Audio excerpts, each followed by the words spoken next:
नमस्कार साथियों, आप सभी का स्वागत है आपके अपने YouTube चैनल पढ़ाई की पोथी में। साथियों, उम्मीद करती हूँ कि आप सभी स्वस्थ होंगे, मस्त होंगे, बेहतर होंगे और निरंतर अपनी तैयारी के माध्यम से सफलता का मार्ग प्रशस्त कर रहे होंगे। तो जैसा कि आप देख ही चुके होंगे, आज हम इतिहास विषय को पढ़ने वाले हैं और इस इतिहास की श्रृंखला को तब तक चलाया जाएगा जब तक कि आपके पैट के एग्ज़ाम के सारे टॉपिक कवर नहीं हो जाते। तो चलिए एक बार देख लेते हैं कि इतिहास विषय में आपके होने वाले यूपी पैट के एग्ज़ाम में क्या क्या टॉपिक्स रखे गए हैं।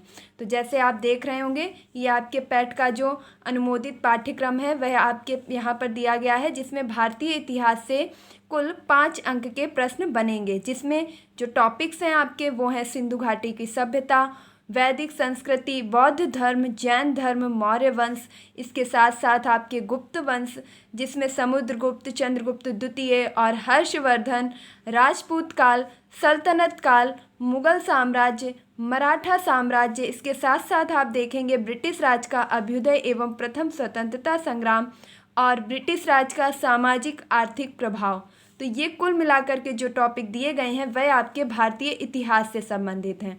और जैसा कि आप यहाँ पर देख रहे होंगे कि भारतीय इतिहास से आपके कुल 5 अंक के प्रश्न बनने वाले हैं, यानी कि 5 आपके जो अंक हैं वह आप भारतीय इतिहास को पढ़ करके अपने पक्के कर सकते हैं। तो अगला अब हम देखेंगे भारतीय राष्ट्रीय आंदोलन।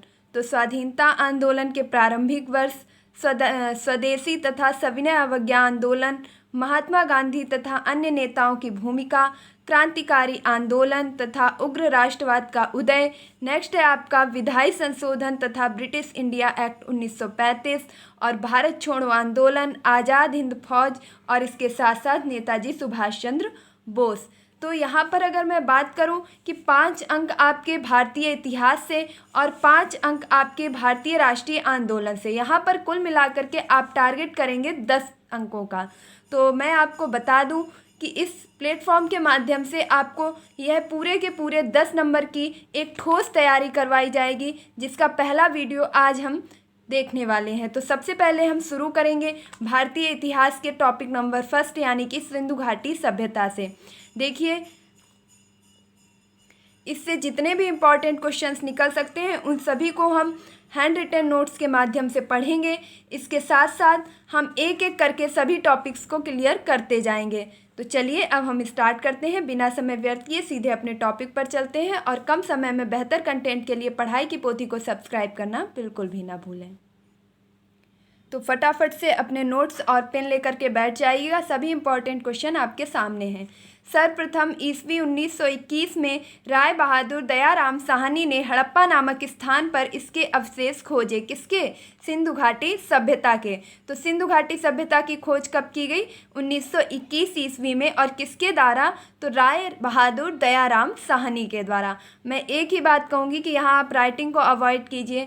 यहाँ पे आपको फैसिलिटी नहीं मिल पाएंगी इस प्रकार की कि आप डिजिटल बोर्ड पर पढ़ रहे हो, लेकिन मैं ये पूरा वादा करती हूँ, पूरा यकीन दिलाती हूँ कि आप किसी भी प्लेटफॉर्म से तैयारी कर रहे हो, यदि आप इस प्लेटफॉर्म से जुड़ते हैं तो यकीन मानिए ये 10 नंबर आपके किसी ने भी नहीं मेटे हैं। और यहाँ से आपको एक ठोस और कम समय में बेहतर कंटेंट देने का पूरा प्रयास किया जाएगा। बल्कि मैं पूरे जो है ईमानदारी से इस बात को कह सकती हूँ, पूरी लगनता से आपको पढ़ाया जाएगा कि ये इतिहास विषय के एक भी प्रश्न आपके गलत ना हो। तो पूरी गारंटी के साथ कि आपका इतिहास पढ़ाई की पोथी से पूरा जो है छपने वाला है। तो आज फटाफट से इस श्रृंखला में जुड़ जाइएगा कि दयाराम साहनी के द्वारा आपके हड़प्पा सभ्यता की खोज की गई थी। हड़प्पा नामक स्थान पर इसके अवशेष खोजे गए थे। नेक्स्ट क्वेश्चन है आपका, इस सभ्यता के प्रमुख निवासी थे। तो सिंधु घाटी सभ्यता के जो प्रमुख निवासी थे वह थे आपके द्रविड़, भूमध्य सागरीय, यानी कि द्रविड़ प्रदेश के लोग और भूमध्य सागरीय प्रदेश के लोग आपके इस सभ्यता के प्रमुख निवासी थे। अगला प्रश्न है आपका, सिंधु घाटी के लोग पीपल वृक्ष की पूजा करते थे। यह प्रश्न भी पूछा जा सकता है कि सिंधु घाटी के लोग किस वृक्ष की पूजा करते थे। सिंधु घाटी सभ्यता के लोग पीपल वृक्ष की पूजा करते थे। अगला प्रश्न है आपका, इस सभ्यता का विस्तार कहाँ कहाँ तक था, तो पंजाब, सिंध, बलूचिस्तान, गुजरात, राजस्थान, जम्मू पश्चिमी और उत्तर प्रदेश तक। यानी कि इस सभ्यता का, सिंधु घाटी सभ्यता का जो विस्तार था वह आपके पंजाब में, सिंध में, बलूचिस्तान में, गुजरात में, राजस्थान में, जम्मू कश्मीर में, इसके साथ साथ आपके पश्चिमी उत्तर प्रदेश तक सिंधु घाटी सभ्यता का विस्तार फैला हुआ था। नेक्स्ट है आपका, इस सभ्यता की प्रमुख विशेषता क्या थी। तो इस सभ्यता की जो सबसे प्रमुख विशेषता थी वह थी नगर योजना। देखिए, पूरे यकीन से कह रही हूँ कि यहाँ से प्रश्न आपके फंसेंगे, तो प्लीज़ इस वीडियो को अंत तक ज़रूर देखिएगा और एक बार विश्वास ज़रूर करिएगा इस प्लेटफॉर्म पर, क्योंकि यह बड़ा नहीं है, इसलिए हो सकता है आपको लगता हो कि नहीं ऐसा ही है, कुछ भी नहीं फंसेगा। तो यकीन मानिए, एक बार भरोसा करके देखिए आप। अगला है आपका सिंधु सभ्यता या सैंधव सभ्यता। तो सैंधव सभ्यता जो है, इसकी क्या विशेषताएं रही हैं। तो सिंधु सभ्यता या सैंधव सभ्यता आपकी कैसी सभ्यता रही है, नगरीय सभ्यता। ये दोनों क्वेश्चन एक दूसरे को रिलेट कर रहे हैं, तो आप याद रखेंगे कि सिंधु घाटी सभ्यता की प्रमुख विशेषता क्या थी, नगर योजना। या यहाँ की सभ्यता किस पर आधारित थी, तो नगरीय योजना पर आधारित थी, नगरीय सभ्यता थी।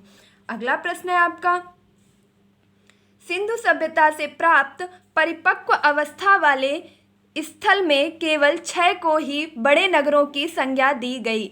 यानी कि सिंधु घाटी सभ्यता में आपके जो 6 स्थल थे, सिर्फ उन्हीं स्थलों को बड़े नगरों की संज्ञा दी गई। जैसे उन 6 स्थलों में कौन कौन से स्थल थे, तो मोहनजोदड़ो, हड़प्पा, गढ़वारीवाला, धौलावीर, राखीगढ़ी, कालीबंगन। एक बार पुनः देखेंगे, मोहनजोदड़ो, हड़प्पा, गढ़वारीवाला और धौलावीर, राखीगढ़ी, कालीबंगन।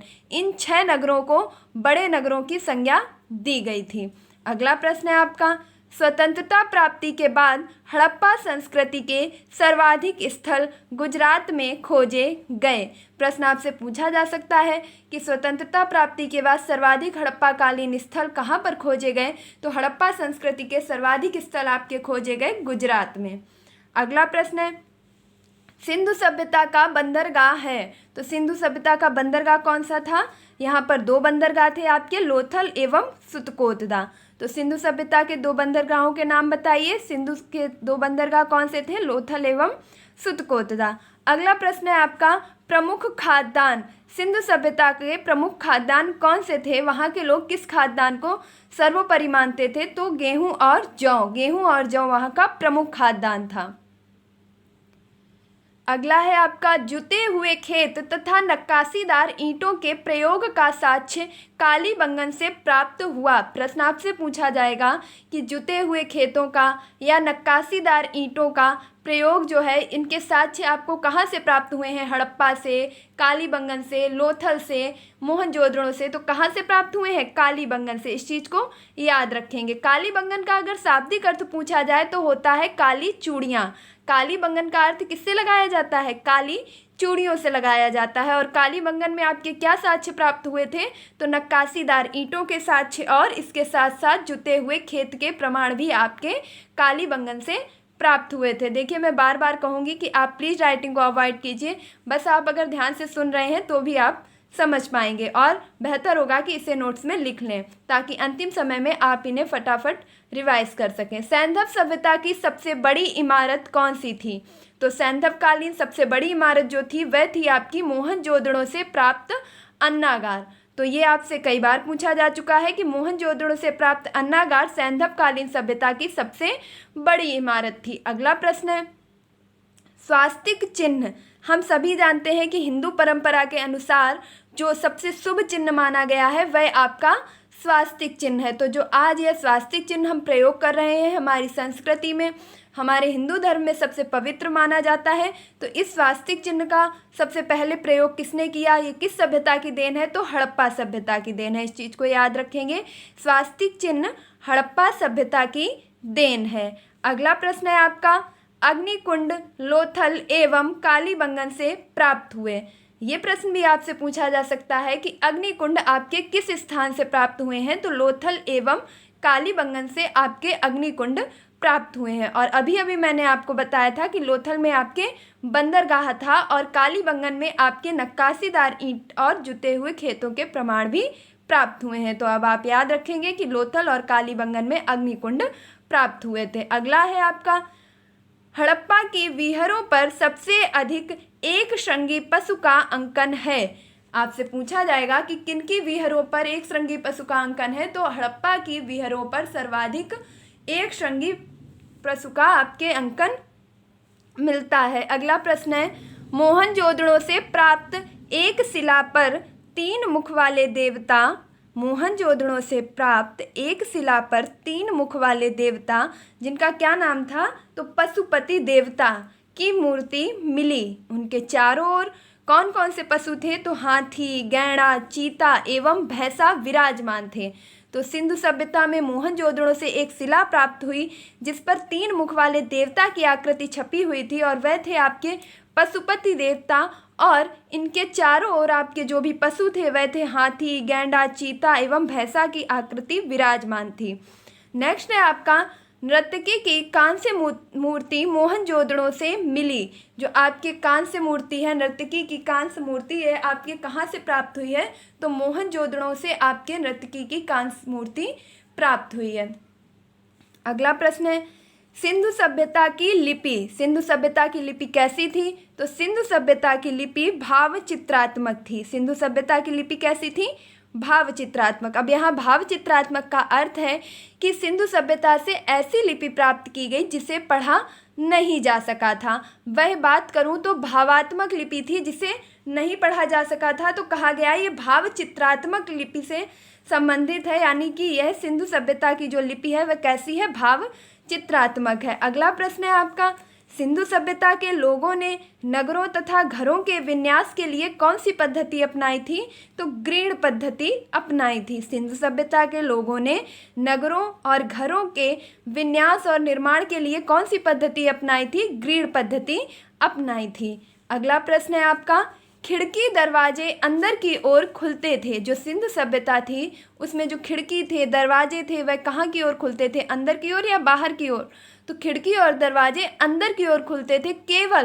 केवल एक ऐसा आपका स्थान था लोथल, तो लोथल नगर के दरवाजे सड़क पर खुलते थे। इस चीज़ को याद रखेंगे कि सिंधु सभ्यता में आपके खिड़की दरवाजे सड़क की ओर खुलते थे प्रायः, जबकि लोथल नगर के दरवाजे केवल अंदर की ओर खुलते थे। अगला प्रश्न है, रंगपुर एवं लोथल से चावल के दाने प्राप्त हुए। रंगपुर और लोथल से आपके क्या प्राप्त हुआ, चावल के दाने प्राप्त हुए। देखिए ये साक्ष्य आपसे पूछे जाएंगे। ये टॉपिक अगर सिंधु घाटी सभ्यता आपके सिलेबस में रखा गया है, इसका मतलब यहाँ से एक क्वेश्चन आपका बनेगा। तो आप सभी चीज़ों को देख लीजिएगा कि रंगपुर और लोथल से आपके क्या प्राप्त हुए हैं, चावल के दाने। अगला प्रश्न है, सुतकोतदा, कालीबंगन और लोथल से, सुतकोतदा, कालीबंगन, लोथल से सैंधवकालीन घोड़े के अस्थिपंजर मिले। सैंधवकालीन घोड़े के अस्थिपंजर कहाँ से प्राप्त हुए, तो सुतकोतदा, कालीबंगन और लोथल से। लोथल से और क्या क्या प्राप्त हुआ, तो चावल के अवशेष प्राप्त हुए, लोथल में बंदरगाह था, इसके साथ साथ लोथल में अग्निकुंड प्राप्त हुआ। कालीबंगन में क्या क्या प्राप्त हुआ, तो जुते हुए खेत, नक्काशीदार ईंटें, इसके साथ साथ अग्निकुंड और सैंधवकालीन घोड़े के अस्थिपंजर भी आपके प्राप्त हुए। घोड़े के अस्थिपंजर कहाँ से प्राप्त हुए, तो सुतकोतदा, कालीबंगन और लोथल से। आप कंफ्यूज मत होइएगा, ऑप्शन में आपको सिर्फ एक ही नाम दिया जाएगा। यहाँ पर तीनों इसलिए बता दिए गए हैं ताकि वहाँ पर अगर इनमें से कोई भी नाम आता है तो आप उसे सही कर सकें। अगला है, तौल की इकाई संभवतः 16 के अनुपात में थी। जो तौल की इकाई थी वह आपकी किस अनुपात में थी, तो 16 के अनुपात में थी। अगला प्रश्न है आपका, सैंधववासी मिठास के लिए प्रयोग करते थे, किसका प्रयोग करते थे, शहद का। जो सैंधवकालीन लोग थे, सैंधव सभ्यता के लोग थे, वह मीठेपन के लिए, मिठास के लिए किस चीज़ का प्रयोग करते थे, शहद का प्रयोग करते थे। चीनी विनी नहीं होती थी भैया। अगला प्रश्न है, यहाँ के लोग यातायात के लिए 2 पहियों 4 पहियों वाली गाड़ी या बैलगाड़ी, भैंसा गाड़ी का प्रयोग करते थे। यातायात के लिए यहाँ के लोग किन साधनों का प्रयोग करते थे, तो 2 पहियों वाली या 4 पहियों वाली बैलगाड़ी या भैंसा गाड़ी का प्रयोग करते थे। देखिए यह उस सभ्यता के, सिंधु सभ्यता के लोगों का जीवन है कि वे किस प्रकार से अपना जीवन व्यतीत करते थे। उन्होंने क्या क्या किया, क्या क्या खाया, क्या क्या पहना, कहाँ कहाँ गए, उन्होंने क्या क्या कार्य किए। इस सभ्यता से प्रश्न आपके निकल सकते हैं कि उनके जीवन का मतलब जो दृष्टिकोण था, उनका जो जीवन था, वो परिवेश कैसा था। तो ये आपके सैंधवकालीन लोगों का परिवेश और उनका वातावरण है। अगला है आपका, संभवतः हड़प्पा संस्कृति का शासन वणिक वर्ग के हाथों में था। तो जो संभवतः आपकी हड़प्पा संस्कृति है, इसका शासन किसके हाथों में था, तो वणिक वर्ग के हाथों में था। वणिक वर्ग यानी कि व्यापारी लोगों के हाथों में आपके हड़प्पा संस्कृति का शासन रहता था। नेक्स्ट है आपका, सिंधु सभ्यता में मातृ देवी की पूजा सर्वाधिक प्रचलित है। सिंधु सभ्यता के लोग आपके किसकी पूजा करते थे, तो मातृ देवी की पूजा करते थे। अगला प्रश्न है, सैंधव समाज मातृ सत्तात्मक था। सैंधव समाज कैसा था, मातृ सत्तात्मक था। क्यों, क्योंकि वो लोग मातृ देवी की पूजा करते थे। आप रिलेट करके याद रख सकते हैं। तो सैंधवकालीन लोग मातृ देवी की पूजा करते थे, वहाँ का समाज मातृ सत्तात्मक था। और एक बार पुनः याद करेंगे कि मैंने अभी अभी आपको बताया था सैंधव सभ्यता की लिपि कैसी थी, भाव चित्रात्मक। नेक्स्ट है आपका, वस्त्र का प्रयोग। अब वहाँ के लोग कैसे वस्त्र प्रयोग करते थे, तो सूती एवं ऊनी। सिंधु सभ्यता के लोग कैसे वस्त्र प्रयोग करते थे, सूती एवं ऊनी। अगला है आपका, मनोरंजन के साधन। अब व्यक्ति रहेंगे, कपड़े पहनेंगे, जाएंगे, आएंगे, खाएंगे, पिएंगे, तो उन्हें मनोरंजन भी तो चाहिए। तो वहाँ के लोग मनोरंजन के लिए क्या करते थे, उस सभ्यता के लोग मनोरंजन के लिए मछली पकड़ना, शिकार करना, पशु पक्षियों को आपस में लड़ाना, पासा खेलना, इस प्रकार के मनोरंजन के साधन तैयार करते थे। जैसे मछली पकड़ना, शिकार करना, पशु पक्षियों को आपस में लड़ाना और पासा खेलना। अगला प्रश्न है, पर्दा प्रथा वैश्यावृत्ति सैंधव सभ्यता में प्रचलित थी। जो आपकी सैंधवकालीन सभ्यता थी उसमें कौन सी वृत्ति थी, तो वैश्यावृत्ति आपकी सैंधवकालीन सभ्यता से ही चली आ रही है। और पर्दा प्रथा भी आपकी सैंधवकालीन सभ्यता में प्रचलित थी। नेक्स्ट है आपका, पशुपालन के अतिरिक्त उद्योग धंधों में रुचि लेते थे। ये लोग क्या करते थे कि पशुपालन के साथ साथ उद्योग धंधों में भी रुचि लेते थे। जैसे क्या क्या उद्योग धंधे करते थे, धातु निर्माण, आभूषण, बर्तन बनाना, औजार बनाना, परिवहन उद्योग से परिचित थे। जो सिंधु सभ्यता के लोग थे वे क्या क्या करते थे, तो वो उद्योग धंधों में भी रुचि लेते थे। जैसे कुछ उद्योग धंधे हम यहाँ जान सकते हैं, आभूषण बनाना, बर्तन बनाना, औजार बनाना, धातु निर्माण करना। इसके साथ साथ वहाँ की सभ्यता के लोग आपके परिवहन से भी परिचित थे। अगला प्रश्न है, समाज व्यवसाय के आधार पर 4 भागों में विभक्त था। वहाँ का जो समाज था वह 4 भागों में विभक्त किया गया था। कौन कौन से वह भाग थे, जैसे सबसे पहले था विद्वान। कौन सा था, विद्वान, पहला स्थान था विद्वान का। फिर योद्धा और व्यापारी, शिल्पकार और श्रमिक। अब आपसे पूछा जाएगा कि सैंधवकालीन सभ्यता का जो समाज था वह कितने आधारों पर विभक्त किया गया था, तो 4 आधारों पर। कौन कौन से, तो आपके थे विद्वान, योद्धा, व्यापारी और शिल्पकार, श्रमिक। नेक्स्ट है आपका, शवों को गाड़ने तथा जलाने दोनों प्रथाएं प्रचलित थीं। शवों को क्या किया जाता था, गाड़ा भी जाता था और जलाया भी जाता था। जैसे हड़प्पा में शवों को दफनाने, जबकि मोहनजोदड़ो में जलाने की प्रथा थी। हड़प्पा सभ्यता में क्या किया जाता था, हड़प्पा के लोग शवों को दफना देते थे, और जो मोहनजोदड़ो के लोग थे वो क्या करते थे, जला देते थे लोगों को। तो लोगों को दफनाने की या उनके अंतिम संस्कार करने की दोनों ही विधियां प्रचलित थी, दफनाना और जलाना। तो हड़प्पा सभ्यता में दफना देते थे, वहीं मोहनजोदड़ो में क्या किया जाता था, शवों को जला दिया जाता था। अगला प्रश्न है आपका, लोथल एवं कालीबंगन में, यहाँ पर गीला हो रहा है, थोड़ा ध्यान देंगे।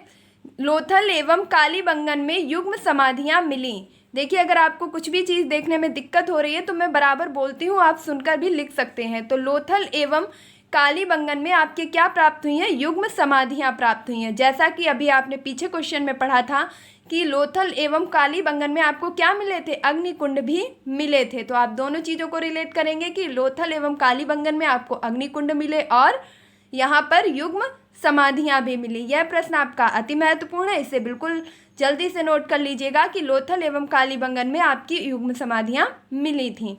नेक्स्ट है, विनाश का संभवतः प्रभावी कारण बाढ़ था। विनाश का जो प्रभावी कारण क्या था? बाढ़ था। नेक्स्ट है, आग में पकी हुई मिट्टी को टेराकोटा कहा जाता था। जो आग में मिट्टी पक जाती थी उसे क्या कहते थे? टेराकोटा कहते थे। यहीं पर एक प्रश्न बताना चाहूँगी कि टेराकोटा के लिए आपका जीआई टैग गोरखपुर को दिया गया है। नेक्स्ट है आपका, हड़प्पा काल की मुद्राओं के निर्माण में मुख्य रूप से प्रयुक्त द्रव्य था टेराकोटा। अब आप याद रखेंगे कि जो आग में मिट्टी पक जाती थी उसे ये लोग क्या कहते थे? टेराकोटा कहते थे। और इस मिट्टी से आपके क्या निर्मित किया जाता था? तो मुद्राएं निर्मित की जाती थी। हड़प्पा काल की मुद्राओं के निर्माण में मुख्य रूप से जो द्रव्य प्रयुक्त होता था वह होता था आपका टेराकोटा। तो ये थे आपके सिंधु घाटी सभ्यता से बनने वाले कुछ महत्वपूर्ण प्रश्न। उम्मीद करती हूँ कि आपको यह वीडियो पसंद आया होगा, अपनी परीक्षा की दृष्टि से हेल्पफुल लगा होगा। तो बस इतना ही कहूँगी कि यह सिर्फ पैट के लिए नहीं है, वरन आप अगर एस-टेट यानी कि सुपर टेट की तैयारी कर रहे हैं या आप यूपी पुलिस की तैयारी कर रहे हैं, किसी भी चीज़ की तैयारी कर रहे हैं, वहाँ पर आपके सामान्य अध्ययन में यदि इतिहास विषय आता है तो मैं यही कहूँगी कि आप बेसिक से तैयारी शुरू कर सकते हैं। ये आपके लिए सबसे अच्छा मौका है। एक एक टॉपिक कॉन्सेप्ट के साथ क्लियर होता चला जाएगा। तो आप किसी भी परीक्षा की तैयारी कर रहे हो इस वीडियो को ज़रूर देखें। और बस यही कहूँगी कि अगर आपको थोड़ा सा भी प्रयास अच्छा लगा है तो प्लीज़ इस वीडियो को लाइक ज़रूर कर दीजिएगा। आपका एक लाइक मेरा काफ़ी हौसला बढ़ाता है, मुझे तैयार करता है कि मैं आपके लिए जल्दी से नेक्स्ट वीडियो लेकर के आऊँ। और अपनी जो राय है वह कमेंट बॉक्स में ज़रूर दीजिएगा। और अगर आपको यह वीडियो थोड़ा सा भी अच्छा लगा है तो प्लीज़ इसे सपोर्ट कीजिए, शेयर कीजिए, अपने दोस्तों तक पहुंचाइए और जानना नहीं तो कम से कम अपने जैसे एक ही साथी को इस परिवार में जोड़ने का कार्य अवश्य कीजिए। उम्मीद करती हूं कि आप मेरी इन बातों को ध्यान रखेंगे और इस वीडियो को ज़्यादा से ज़्यादा शेयर करेंगे, लाइक करेंगे। और अगर आपने अभी तक पढ़ाई की पोथी को सब्सक्राइब नहीं किया है तो प्लीज़ इसे सब्सक्राइब कर लीजिए और इस परिवार के सदस्य बन जाइए। मिलती हूँ अपने नेक्स्ट वीडियो में, तब तक के लिए खुश रहिए, मस्त रहिए, पढ़ाई में निरंतरता बनाए रखिए, अपने माता पिता और गुरुजनों का सम्मान कीजिए। एक बार फिर से कहूँगी कि प्लीज़ देखिए, इतनी गर्मी में फ़ैन ऑफ करके आपके लिए वीडियो बनाती हूँ, मेहनत करती हूँ, तो एक लाइक और एक कमेंट, इसके साथ साथ एक सदस्य को जोड़ना तो बनता है। तो मैं पूरी उम्मीद करती हूँ कि इसके बाद आप ज़रूर एक एक सदस्य को जोड़ेंगे। धन्यवाद। मिलती हूँ अपने नेक्स्ट वीडियो में।